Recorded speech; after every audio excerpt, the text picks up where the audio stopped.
Hi నమస్తే. నేను మీ journalist రెహమాన్ని.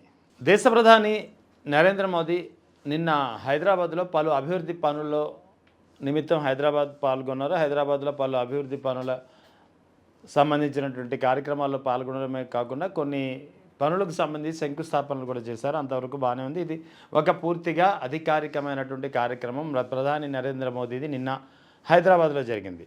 ఆ తర్వాత నిన్న సాయంత్రం హైదరాబాద్ పెరేడ్ గ్రౌండ్స్లో బహిరంగ సభలో కూడా ఆయన మాట్లాడినటువంటి పరిస్థితి.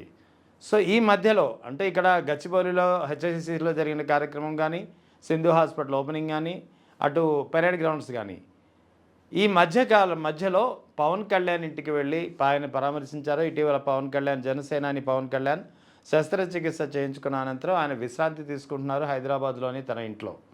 సో ఆయన ఇంటికి వెళ్ళి ఆయన్ని పరామర్శించారు మోదీ. ఆయన కుటుంబ సభ్యులను కలుసుకున్నారు. ఆ తర్వాత హైదరాబాద్లోనే ఉన్నటువంటి చంద్రబాబు నాయుడు ఇంటికి కూడా వెళ్ళి అక్కడ ఆయన ఇంట్లో పూజలు చేసి ఇంటి కుటుంబ సభ్యుల్ని కలుసుకున్నటువంటి పరిస్థితి. సో మోదీ పర్యటన హైదరాబాద్లో జరిగినటువంటి ఇప్పటి వరకు మోదీ హైదరాబాద్లో జరిగినటువంటి పర్యటనలన్నీ ఒక ఎత్తు అయితే నిన్న జరిగినటువంటి పర్యటన ఒక ఎత్తు అని చెప్పాల్సి ఉంటుంది. ముఖ్యంగా పవన్ కళ్యాణ్, జనసేనాని పవన్ కళ్యాణ్, తెలుగుదేశం అధినేత ముఖ్యమంత్రి చంద్రబాబు నాయుడు ఇంటికి వెళ్ళి మరీ కలవడం అనేది ఇప్పుడు పెద్ద ఎత్తున పొలిటికల్ క్యారిడార్లలో ఒక చర్చనీయాంశంగా మారింది. ఎందుకు మారింది అంటే సాధారణంగా ప్రధాని మోదీ ఎవరిళ్లకు వెళ్ళరు. ప్రధాని మోదీని కలవాలంటే సదరు వ్యక్తులే ప్రధాని మోదీ ఇంటికి వస్తుంటారు, లేదా ప్రధాని మోదీని పిఎంఓ ఆఫీసులో కలుస్తుంటారు, లేదా ఒకవేళ ఇతర రాష్ట్రాల రాజధానిలో ఆయన ఏదైనా కార్యక్రమాల నిమిత్తం ఉంటే ఆయన ఎక్కడ బస్ చేశారో చూసుకుని అపాయింట్మెంట్ తీసుకుని మరీ అక్కడికి వచ్చి కలిసే పరిస్థితి ఉంటుంది. అది కూడా అపాయింట్మెంట్ ప్రీఫిక్స్ అయితేనే. కానీ ఇక్కడ ఏకంగా ప్రధాని మోదీ, అది కూడా మూడవసారి ప్రధాని అయినటువంటి మోదీ చంద్రబాబు నాయుడు ఇంటికి అటు పవన్ కళ్యాణ్ ఇంటికి ఇద్దరి ఇళ్లకు వెళ్ళడం అనేది ఎందుకు చర్చనీయాంశంగా మారింది అనేది ఇప్పుడు పెద్ద ఎత్తున ఆసక్తి రేపుతున్నటువంటి ఒక కథనం. వాస్తవానికి ఆంధ్రప్రదేశ్లోనూ అటు కేంద్రంలోనూ ఈ జనసేన, తెలుగుదేశం, బీజేపీ రెండు కూటమిలో భాగస్వాములుగా ఉన్నాయి.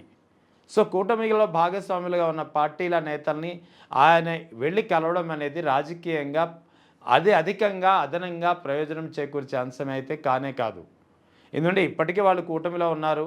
అలాగని కూటమిలో ఏమైనా విడిపోయే పరిస్థితి ఉందా, ఈయన వెళ్ళి కలుసుకుని తద్వారా దాన్ని చెక్ పెట్టే ప్రయత్నం చేశారా అనేది కూడా లేదు. కూటమిలో సహజగానే ఉన్నాయి మూడు పార్టీలకు సంబంధించినటువంటి ఒక అండర్స్టాండింగ్తో ప్రస్తుతం ఇటు ఆంధ్రప్రదేశ్లోనూ అటు కేంద్రంలోనూ పాలన కొనసాగుతున్నటువంటి పరిస్థితి కొనసాగుతున్నటువంటి వైనం. సో కానీ అటువంటప్పుడు పవన్ కళ్యాణ్ ఇంటికి వెళ్ళి ఆయన కుటుంబ సభ్యులను కలుసుకోవడం, చంద్రబాబు ఇంటికి వెళ్ళి ఆయన కుటుంబ సభ్యులను కలుసుకోవడం అనేది తొలిసారిగా బహుశా జరిగినటువంటి పరిణామం ఇది. అందుకే పెద్ద ఎత్తున ఒక చర్చకు దారితీస్తుంది. దీనిపై ఒక హాట్ వాతావరణం అనేది కనిపిస్తుంది. ఎందుకు మోదీ ఇద్దరి ఇంటికి వెళ్ళి పరామర్శించారు అనేది. సో ఇక్కడ దీని గురించి మనం మాట్లాడితే ఖచ్చితంగా తెలంగాణలో రాజకీయంగా లబ్ధి పొందేందుకే బీజేపీకి లబ్ధి చేకూర్చేందుకే ప్రధాని మోదీ ఈ వ్యూహాన్ని ఎంచుకున్నారు. ఇలా ఇద్దరు ఇళ్ళకి వెళ్ళి కలుసుకున్నారు అనేది ఖచ్చితంగా తెలుస్తోంది. ఎందుకంటే తెలంగాణలో బీజేపీ ఇప్పుడిప్పుడే ఎదుగుతోంది. ఇక్కడ తెలంగాణలో బీఆర్ఎస్, కాంగ్రెస్కు సమాంతరంగా ఏదైతే ఒక వ్యాక్యూమ్ను బీజేపీ సృష్టించుకుందో ఆ వ్యాక్యూమ్ని ఫిల్ చేసేందుకు, ఆ వ్యాక్యూమ్లో తనను తాను బలపరుచుకునేందుకు, ఆ వ్యాక్యూమ్లో తనను తాను పటిష్టం చేసుకోవాలంటే బీజేపీకి స్థానికంగా అదనంగా మరికొన్ని ఇతర పార్టీల మద్దతు అక్కడ అవసరం. కాంగ్రెస్ నుంచి అయితే అలాగ మద్దతు లభించదు, బీఆర్ఎస్ నుంచి కూడా మద్దతు లభించే పరిస్థితి లేదు. సో ఇక తెలంగాణలో ఇప్పుడిప్పుడే తన స్థానాల్ని ప్రతి ఎన్నికలకు పెంచుకుంటూ పోతున్నటువంటి బీజేపీ మరింతగా బలపడాలి అంటే, తెలంగాణలో ఫోకస్ పెట్టాలి అంటే ఖచ్చితంగా తెలంగాణలో కూడా ఎంతో కొంత ఓట్ బ్యాంకును కలిగి ఉన్నటువంటి తెలుగుదేశం, జనసేన మద్దతు చాలా అవసరం బీజేపీకు. సో అంటే ఇక్కడ తెలంగాణలో బీజేపీని మరింత పటిష్టం చేసేందుకు తెలంగాణలో రానున్నటువంటి జీహెచ్ఎంసీ ఎన్నికలు కావచ్చు, లేదా 2028లో రానున్నటువంటి అసెంబ్లీ ఎన్నికల్లో కావచ్చు, ఈ రెండు ఎన్నికల్లోనూ బీజేపీ తెలంగాణలో మరింతగా బలపడాలి అంటే తెలుగుదేశం ఓట్ బ్యాంక్ అనేది అవసరం. అదేవిధంగా జనసేనాని పవన్ కళ్యాణ్కి ఉన్నటువంటి ఫాలోయింగ్ కూడా అవసరం. ఇప్పటి వరకు ఈ రెండు పార్టీలు అంటే కూటమిలో ఉన్నటువంటి బీజేపీ, తెలుగుదేశం, జనసేన అనేది ఆంధ్రప్రదేశ్ వరకు కూటమిగానే ఉన్నాయి. కానీ ఇక్కడ హైదరాబాద్, తెలంగాణ వచ్చేసరికి ముగ్గురు 3 దారులుగా ఉన్నటువంటి పరిస్థితి. ఎందుకంటే గతంలో జరిగినటువంటి జూబ్లీ హిల్స్ బైపోల్ కావచ్చు, అంతకుముందు జరిగినటువంటి స్థానిక సంస్థల ఎన్నికలు కావచ్చు. ఇక్కడ ఎక్కడ టీడీపీ, బీజేపీ, జనసేన అనేది కలిసి పోటీ చేసినటువంటి పరిస్థితి లేదు. ఈ కేవలం బీజేపీ మాత్రమే తనంతట తాను పోటీ చేసింది. జనసేన బాహాటంగా మద్దతు తెలిపినటువంటి పరిస్థితి లేదు. అదేవిధంగా తెలుగుదేశం కూడా పూర్తిగా సైలెంట్గా ఉంది. సో ఇక్కడ ఉమ్మడి ఆంధ్రప్రదేశ్ నుంచి ప్రత్యేక తెలంగాణ ఏర్పడిన తర్వాత తెలుగుదేశం ఓట్ బ్యాంక్ ఏదైతే ఇక్కడ ఉందో ఇన్నాళ్ళు అది చాలా స్తబ్దుగా ఉండింది. కానీ ఇటీవల 2023 తెలంగాణ అసెంబ్లీ ఎన్నికల తర్వాత ఆ ఓటు బ్యాంకును ముఖ్యంగా కాంగ్రెస్కు కొత్తగా సారథ్య బాధ్యతలు తీసుకున్నటువంటి ప్రస్తుత ముఖ్యమంత్రి రేవంత్ రెడ్డి తెలంగాణలో ఉన్నటువంటి తెలుగుదేశం ఓట్ బ్యాంకును తన వైపుకు తిప్పుకోగలిగారు. అదేవిధంగా ఇప్పుడు కొత్తగా జనసేనాని పవన్ కళ్యాణ్ కూడా అంతో కొంత ఓట్ బ్యాంక్ ఉంది. సో ఈ నేపథ్యంలో ఈ 2 ఓట్ బ్యాంకులను తిరిగి బీజేపీ తన వైపు లాక్కోగలిగితే ఖచ్చితంగా బీజేపీకి అది తెలంగాణలో లాభించే అంశంగానే మారుతుంది.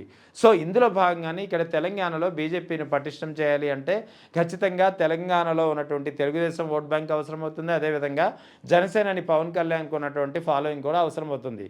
ఇది గ్రహించే ప్రధాని మోదీ ఈ ఇద్దరిని మరింత మచ్చిక చేసేందుకు ఈ ఇద్దరి ఓటు బ్యాంకును తన వైపు ఆకర్షించుకునేందుకు, ఎందుకంటే తెలంగాణలోని తెలుగుదేశం ఓట్ బ్యాంక్ అనేది ఇప్పటికే రేవంత్ రెడ్డి తన వైపు మళ్లించుకోగలిగారు. తిరిగి రేవంత్ రెడ్డి నుంచి తిరిగి మా బీజేపీ వైపు తెలుగుదేశం ఓట్ బ్యాంకును మళ్లించుకోగలగాలి, తిరిగి రాబట్టుకోగలగాలి అంటే ఖచ్చితంగా తెలుగుదేశం అధినేత చంద్రబాబుతో కాస్త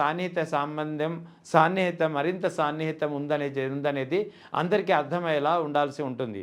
సో అందులో భాగంగానే ప్రధాని మోదీ ఈ ఓవరాల్ కార్యక్రమాల్లో అభివృద్ధికి సంబంధించినటువంటి అధికారిక కార్యక్రమాల మధ్యలో ఈ 2 కార్యక్రమాలను కూడా ఆయన జోడించినటువంటి పరిస్థితి. బహుశా ఈ ప్రోగ్రాం కూడా అంటే చంద్రబాబు నాయుడు ఇంటికి వెళ్ళేది, అటు పవన్ కళ్యాణ్ ఇంటికి వెళ్ళేది కూడా బహుశా ఇంతకు ముందే ప్రీఫిక్స్ అయినట్టుంది. ఎందుకంటే సరిగ్గా పవన్ కళ్యాణ్ అయితే ఇక్కడే ఆయన విశ్రాంతి తీసుకుంటున్నారు శస్త్రచికిత్స అనంతరం. కానీ చంద్రబాబు నాయుడు మాత్రం ఇటీవలే ఆయన ప్రధాని మోదీ వస్తున్నారని తెలుసుకుని ఆయన హైదరాబాద్లోని తన నివాసంలో అందుబాటులో ఉన్నటువంటి పరిస్థితి. సో ఇక్కడ కేవలం చంద్రబాబును కలిసి అక్కడ పవన్ కళ్యాణ్ని కలిసి ఆయన వెళ్ళిపోలేదు. ఇక్కడ పవన్ కళ్యాణ్కి సంబంధించినటువంటి కుటుంబ సభ్యులు మొత్తం అందరినీ కలిశారు, ఫోటో దిగారు. ఆ ఫోటోలు హల్చల్ చేస్తున్నాయి సోషల్ మీడియాలో. అటు చంద్రబాబు నాయుడుకి సంబంధించినటువంటి కుటుంబ సభ్యులు అందరినీ కలిశారు. ఆ ఫోటోలు కూడా ఇప్పుడు హల్చల్ చేస్తున్నాయి సోషల్ మీడియా మాధ్యమాల్లో. ఈ సోషల్ మీడియాల మాధ్యమాల్లో హల్చల్ చేస్తున్నటువంటి ఫోటోలని కేవలం తెలుగుదేశం లేదా జనసేన వర్గాలే ఇక్కడ ఈ ఫోటోల్ని విస్తృతంగా వైరల్ చేయడం లేదు. బీజేపీ సామాజిక మాధ్యమాలు కూడా ప్రధాని మోదీ ఈ ఇద్దరు నేతల కుటుంబ సభ్యుల్ని కలుసుకున్నటువంటి ఫోటోల్ని వైరల్ చేస్తున్నటువంటి పరిస్థితి. సో ఓవరాల్గా ఇక్కడ మోదీ ఊరికే రాలేదు హైదరాబాదు, కేవలం అభివృద్ధి పనుల కోసమే రాలేదు. తెలంగాణలో పార్టీ పటిష్టం చేసుకునేందుకు తెలుగుదేశం, జనసేన ఓట్ బ్యాంకును బీజేపీ వైపు ఇక్కడ తెలంగాణలో మళ్లించుకోగలిగితే అంటే ఇక్కడ 2 పార్టీలకి ఖచ్చితంగా ఒక ఓట్ బ్యాంక్ ఉంది.